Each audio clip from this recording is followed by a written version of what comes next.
তার বিষয়ে দুই একটা আরো ধর্মীয় কথাবার্তা বলে, যাতে মানুষের মধ্যে একটা অনুশোচনা আসে, মানুষের হৃদয়ে দাগ কাটে যে আসলে কি হইল, ঠিক না?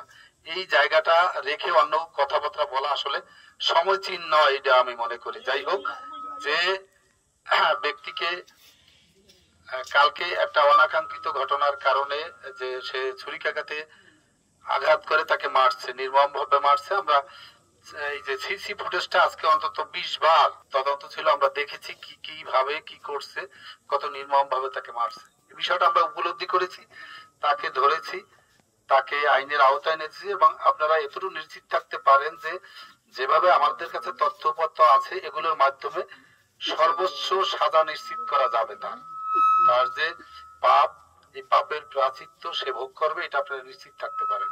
কিন্তু আমি একটা জিনিস বলবো, যেটা হলো এই ঘটনাকে কেন্দ্র করে অন্য কোনো ঘটনা যাতে না হয়, এটাকে যাতে ভিন্ন খাতে প্রবাহিত না করা হয়।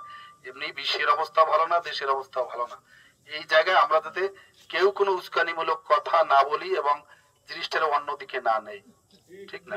আর একটা জিনিস হইলো যে এইটার বিষয় আসলে অন্য কোনো বিষয় থাকলে, মাদকের বিষয় থাকলে, সে যে মাদকে নেশাগ্রস্ত আপনারা বললেও এটা আমি অতটা মনে করি না। তার আচার আচরণে এরকমের মনে হয় না, এটা মানুষ অন্য বলতে পারে। সে পাগলের ভাব ধরে, পাগলের ভাব ধরে অনেক কিছু করে, আসলে তা না, এটা তার চালাকি।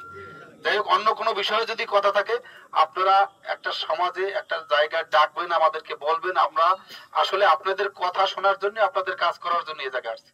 এবং আজকে এই ঘটনাকে কেন্দ্র করে বাদীকে আমি যতবার ফোন দিচ্ছি জিজ্ঞেস করেন, মনে হয় যেন 5 মিনিট পর পর 12টা থেকে ফোন দিতে রয়েছে। এটা তো আমাদের দায়িত্বের মধ্যে পড়ে।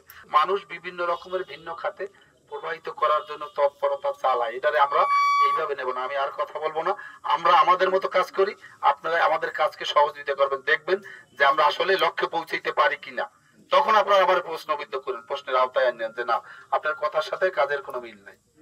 কিন্তু এই ঘটনাকে কেন্দ্র করে অন্য কোনো ঘটনায় আপনারা যাবেন না, এটা আমার বিশেষ অনুরোধ রইল।